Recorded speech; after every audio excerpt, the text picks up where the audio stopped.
Many of us here either studying or working, responsibilities. How can we sort of manage this while going down this journey of learning Arabic? Is Arabic language something you just learn on the go? It started with a young man that just wanted to understand the Quran. And now, it's a global movement you'll probably want to be a part of. This is Muhammad Al-Andalusi on tour across 4 cities in Australia. September 2025. Behind the scenes, raw, unscripted, on the road. Welcome to the Arabic Revival 360 tour. To this woman, I told her, listen, it's either you accept Islam and we get married, either it's done. She said, yeah, I don't want to accept Islam. I said, all right, boom, it's done. You see, Tirno always on some gay stuff, man. Talking about pause. He's always thinking about me, bro. That is the one who be instigating, man. You don't see him. You get offer somebody some food talking about pause. Bro, what are you thinking about? Behind every story, there's a difficult decision that was taken. My decision was that one, to leave everything that was existing in my life to go and seek knowledge in Egypt. Bismillah, alhamdulillah. How to learn Arabic if you're busy. That's what we say, right? So if you want to learn how to learn Arabic, if you're busy, this is the right video that you clicked on, my brother or my sister. Even though 80% of the audience on this channel is 80%, 85, 90% might be his old brothers. So I don't know how we're gonna get the sisters, but if it's about getting sweeter, I can't get sweeter than this, my brother. MashaAllah, he's a rider. Papa Willie, bro.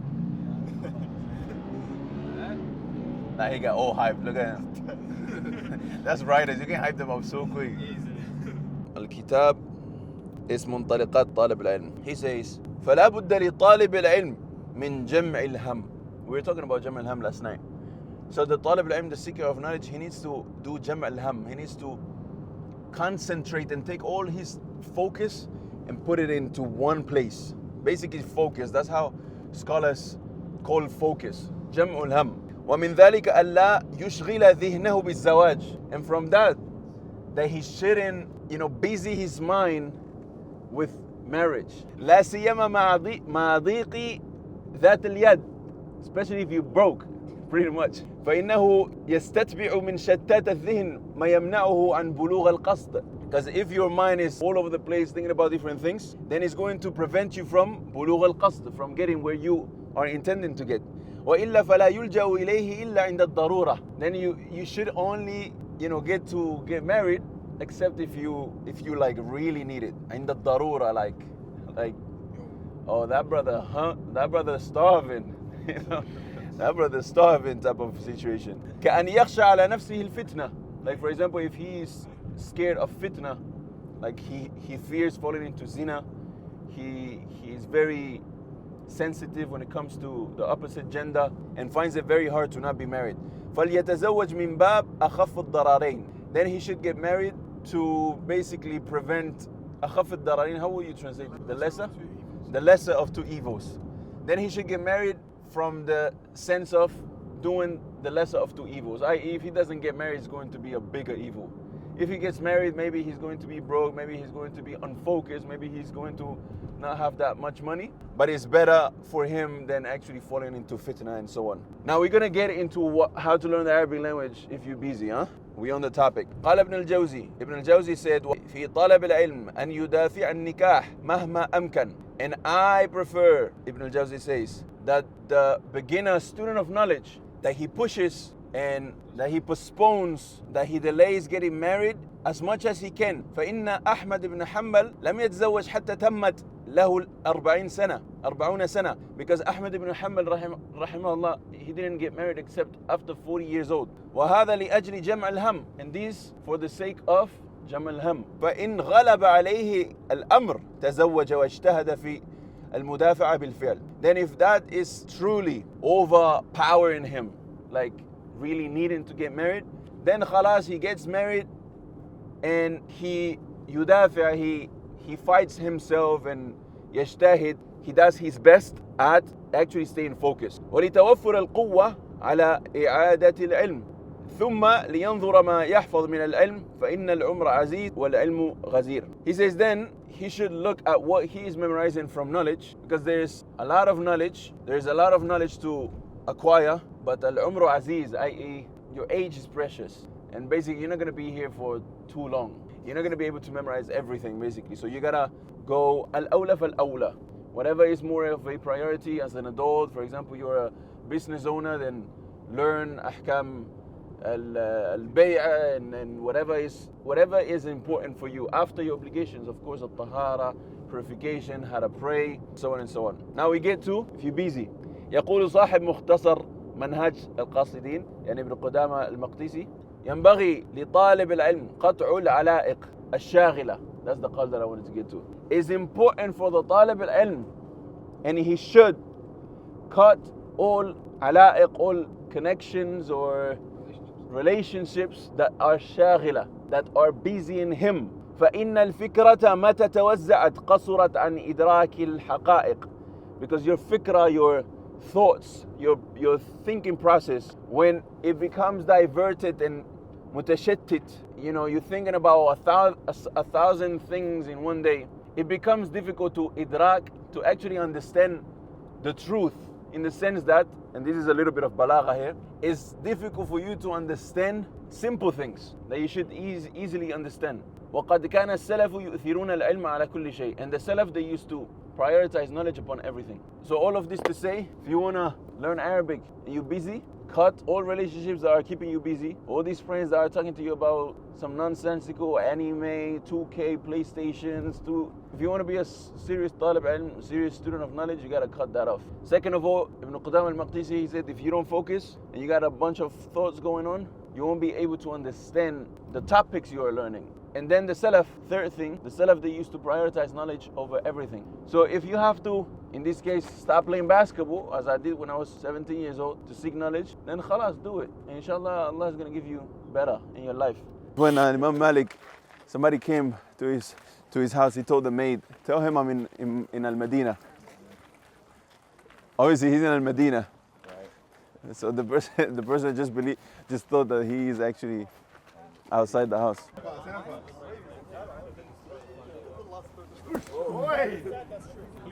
Oh, this is rugby. This is rugby? This is for rugby, right? AFL. What is it? Rugby is the real sport. The finals is today. For rugby? So what is this for then? This is footy? This is footy? Oh. I haven't seen footy.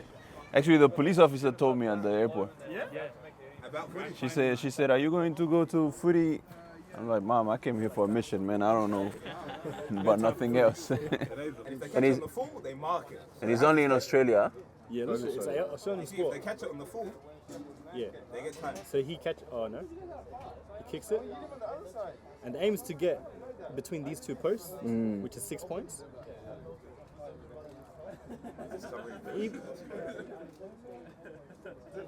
I ain't seen no one black person. There's a few. Now they had the good fix. You're scanning the whole picture? The old students. Total students.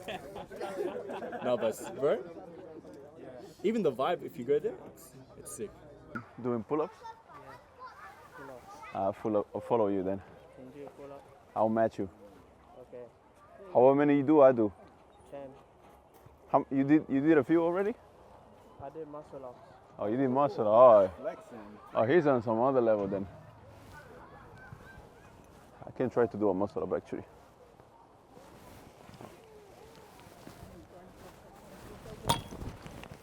Not today. You gotta type MUHA_MAD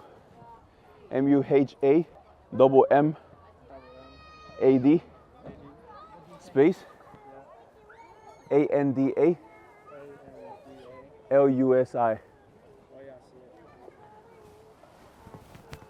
100,000 subscribers. That's it.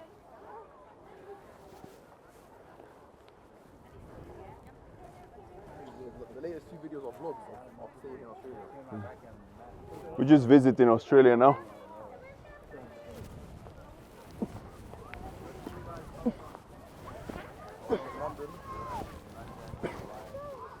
Just came for the barbecue. You should get some meat later so you can get your protein in before you leave. You see, Tirno's always on some gay stuff, man. Talking about pause. He's always thinking about meat, bro. The man is the one who be instigating, man. You don't see him. You get some, offer somebody some food talking about pause. Bro, you always, what are you thinking about? That's the gay, that was actually gay. Assalamu alaikum. أهلا وسهلا يا حسن. كيف الحال؟ خير الحمد لله. ما شاء الله. من أين أنت؟ Sorry for that, man. Yeah. It's the one I struggle on a lot. من أين أنت؟ ما جنسيتك؟ أنا صومالي. صومالي. من أي قبيلة؟ قبيلة مجرتين. Mazartar. Actually, when I met the two authors of Arabiya bin Aydik and Medina books, they both agreed that a teacher who learned Arabic from scratch is a better teacher.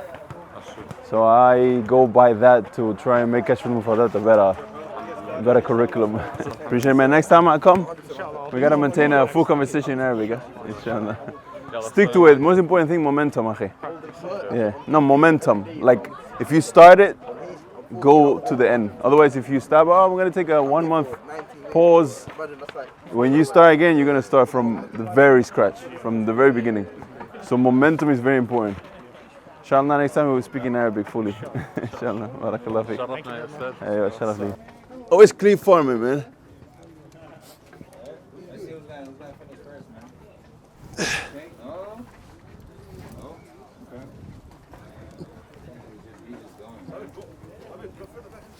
Yeah, no, Hanif on push-ups, he there. Yeah?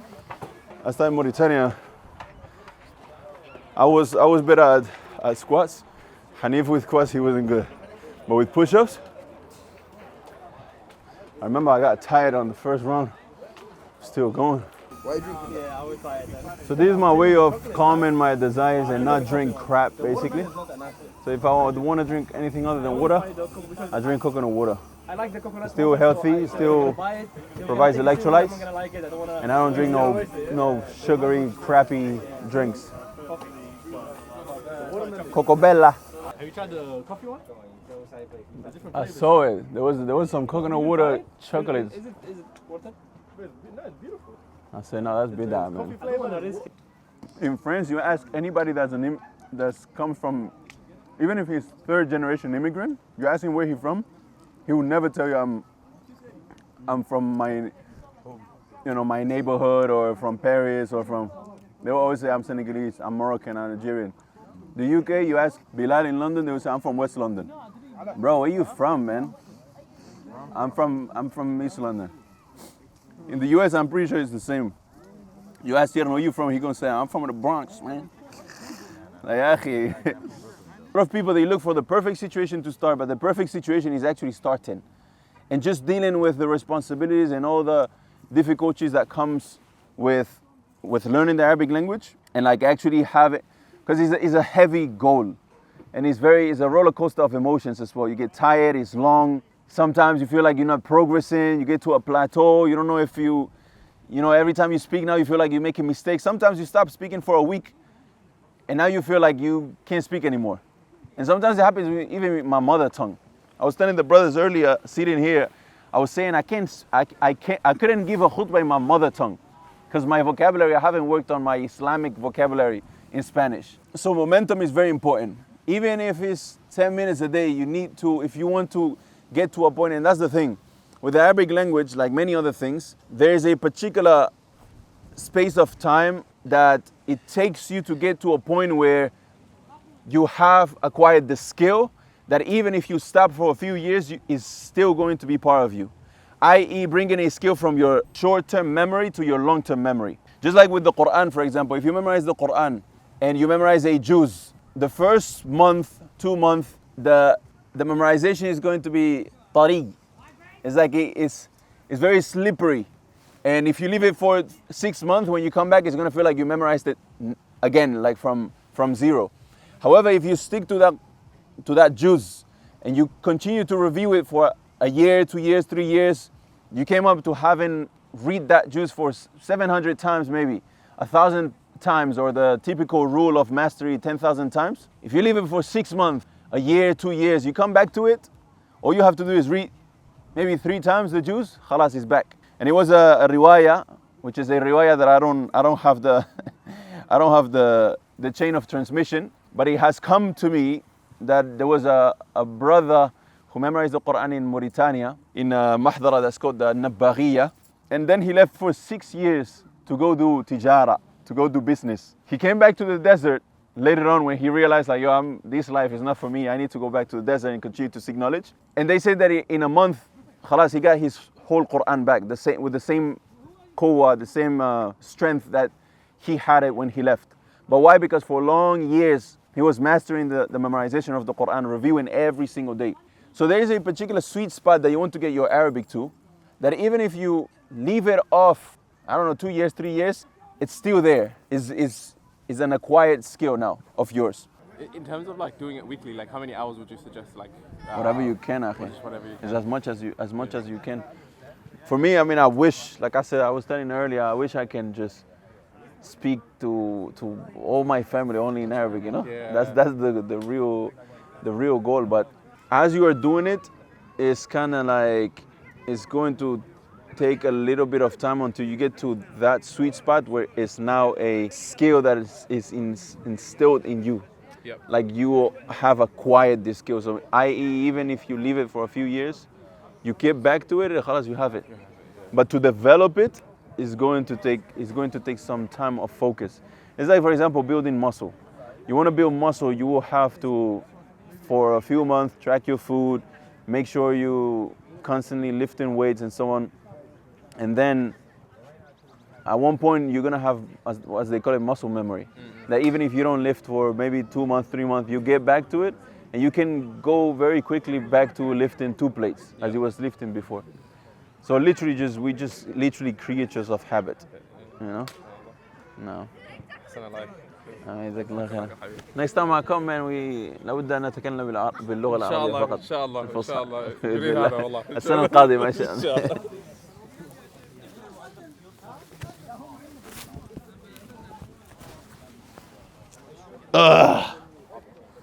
I feel like I need some blood moving in my leg, man. That's them Pakistani jeans. Yeah, I've had this since I was 15. Along. 13 in your like early year 7. Yeah, but I guess Whoa. I don't know what their jeans is. They just be going beers. You gotta give some to your, I'm nearly 18 brother, and man. I have one. inshallah soon. Get some jeans injected, man. You know. Inshallah. You gotta put some water on that or something. Beer oil, man. You know. Got some beer oil. Okay then, assalamu alaikum. I'm heading home. Take care, Khalid. Thank you for coming, guys. Nice to meet Next you. time I see you, I don't want to speak in English. The rest of the journey. العربية فقط. Inshallah. أي تكلم اللغة العربية قليل. جميل جميل. Don't miss the sentence I know how to come. سلامة الله take care إن شاء الله. Do they make the adhan loud? Oh. No, in Australia, no. Allahu Akbar, Allahu Akbar. Doesn't it look like we in Turkey? Yeah, it does. Even the flag. The flag. Inshallah.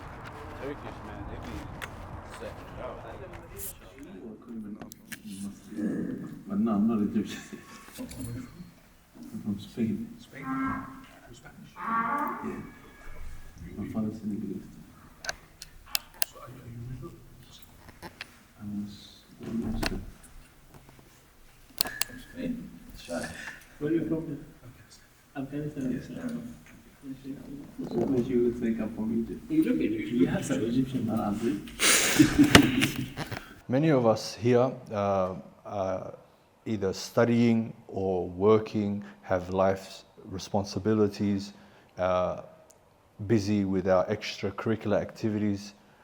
In our spare time, we have our hobbies, our family members, friends, socializing, all of this.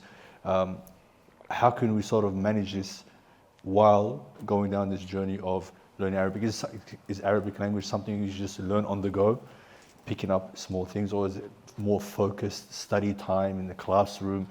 What can you tell us that can help us in this way? Understanding that most of us spend, some work 9 to 5 or some are studying university. I would say that first of all, you need to identify as somebody first before you do that. I.e., you need to tell yourself, I am a student of knowledge. The Prophet ﷺ, he said, طلب العلم فريضة على كل مسلم. Seeking knowledge is an obligation for every Muslim. He didn't say it's an obligation if you are not working a 9-to-5 job or if you're not going to university. That's just your life. You have been created to worship Allah Azza wa Jal. وَمَا خَلَقْتُ الْجِنَّ وَالْإِنسَ إِلَّا لِيَعْبُدُونَ. And the jinn and the ins, having created them, Allah Azza wa Jal says, except for them to worship me. The best worship after your obligations, as Allah Azza wa Jal, as the scholars say, is seeking knowledge. So seeking knowledge is something that the Muslim should take as an identity. Now, if you identify as a seeker of knowledge, and interesting enough, this morning we're reading the qawl of Ibn Qudama al-Maqdisi. He says at the end that وَكَانَ السَّلَفُ يُؤْثِرُونَ الْعِلْمَ عَلَى كُلِّ شَيْءٍ. And the Salaf, the righteous predecessors, they used to prefer and give preference above and prioritize knowledge above everything. I.e., you are here, you are trying to, you want to have this job and this career and these studies, that's fine. But you need to prioritize and work around the knowledge. At least what's obligatory for you. So if you have a life that's busy, you have responsibilities, we all have responsibilities. But the problem is that many people, they wait and look for the perfect situation to start, but they don't realize that the perfect situation is actually starting. Perfect situation starting. It's not waiting to see, oh no, when I'm going to be perfect, because the situation will never get perfect. You always going to be responsible for something, busy doing something, having a job, a career. Now you're gonna have a child. You're gonna have two children. So the point is actually making those gaps, those moments in your day, and systemizing your whole life in order for you to have the time, to find the time. Even if you have to go sleep. Now maybe the problem is that you go sleep too late. So you wake up at Fajr, you're tired. Well, go sleep earlier, wake up 2 hours before Fajr, and make that the 2 hours that you seek knowledge in the day. Khalas, the rest of the 22 hours of the day, you do your responsibilities. So, as they say in Arabic, the Arabic proverb goes, "Man jadda wajad." Whoever is serious about it finds a way. So, we can see here and quote as many sayings of the Salaf and as many sayings of scholars about the importance of the Arabic language. I think all of us here know the importance of the Arabic language and what it would. And I don't think actually that we realize many times what it would cause in ourselves as how much growth it will come from it if we learn the Arabic language. But we know a percentage of it. Like if I knew the Arabic language, I would probably be a better Muslim.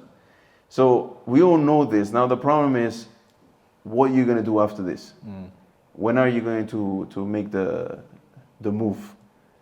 And as we said, the secret to getting ahead is getting started. So in summary, try and possibly fail, but don't fail to try. Exactly. Try, see how you go. If you fail, get back up, but don't fail to try. Yes, sir. When Allah Azza wa Jal showed me the path of Al-Islam, and that hadith being very present in my mind, "Man taraka shay'an lillahi awadahu khayran minhu." Whoever leaves something for Allah, Allah will give him something better. I remember going to this woman and I told her, listen, it's either you accept Islam and we get married, either it's done. She said, yeah, I don't want to accept Islam. I said, all right, boom, it's done. I went to my basketball coach. I said, listen, I'm about to go to Egypt. I'm about to learn Arabic. She said, what? We got a few months left. We are from the top of the teams this year. You can't go now. I was amongst the tallest guys of the team. I said, listen, I'm out. I left that as well. Told a whole crowd of people. Like I said, in 2009, I was the most prominent dancer in the whole Europe for that fahish type of dancing. So again, I told the people I'm stopping. I don't dance this dance anymore. And so it was so many things that I left at that time just to go to Egypt and seek this knowledge of Islam. A lot of people in all of these different fields told me, you stupid, you leave in everything that has been already kind of like set up already to go seek knowledge. Behind every story, there's a difficult decision that was taken.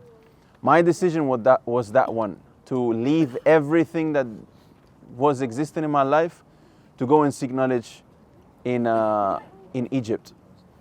And when I got to Egypt and I started seeking knowledge, the more I learned, the more I realized I didn't know. The more I learned, the more sweeter my faith got. The more connected I felt to Allah, the more I would cry to Allah Azza wa Jal in moments of stress.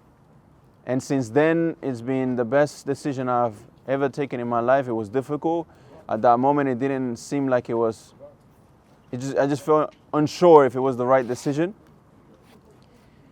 And all of this to say that if you want to make a great story, you want to build a big legacy, you want to do something about you want to make your name known, even if it's amongst your family, for your children, for your family, like extended family, you will have to build a story.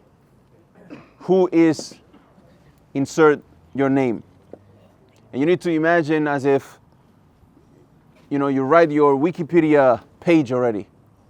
This person was this, he did this, he took care of his children, he taught all his children were Huffaz, Quran, his wife or wives were this type of woman, they said this about him. If you want to make a story, which you should, all of you guys should have ulul himma, high aspirations. And as Ibn al-Jawzi, he says in Sayd al-Khatir, he says that having high aspirations is from the completion of your intellect. You are going to become mature, and what will show that you are mature is when you are going to have high aspirations. So I leave you guys with, if you want to build a good, amazing story, it's going to come behind a difficult decision. So whatever decision is difficult for you to take, or whatever situation, might be right now, might come later. It might have happened in the past, and now you have to go back and take that decision. Take it if it's going to please Allah Azza wa Jal. And if you guys go back to the hadith of where the Prophet ﷺ taught his companions how to pray Salat Istikhara, and he taught them what to read and what to memorize. At the end of it, he says, and whoever consoles his Lord, i.e. prays Salat Istikhara, will never regret of his decision. So if you take a decision following this, wallahi bi'idhnillah, you are going to be someone of inspiration for your people, whether it's your family, your children, extended family, your community, the world, internationally. But take that difficult decision, bi'idhnillah. Learn the Arabic language even if you're busy. Adapt it as an identity. فَإِذَا فَرَغْتَ فَانْصَبْ, as Allah Azza wa Jal says. When you get busy, as soon as you get free, then fansab, become firm in your ibadah. So it should be an identity. It shouldn't be some, 2 hours in a day, or you need to every time that you're awake, as soon as your eyes are open. If you're not busy, learn the Arabic language, revise, learn, attend your lessons, be with your friend. He reads when you get tired, then you read when he gets tired. Learn the Arabic language, and remember that a lot of people wait for the perfect situation to start, and they don't realize that starting is the perfect situation. Get with it. مالك يوم الدين إياك نعبد وإياك نستعين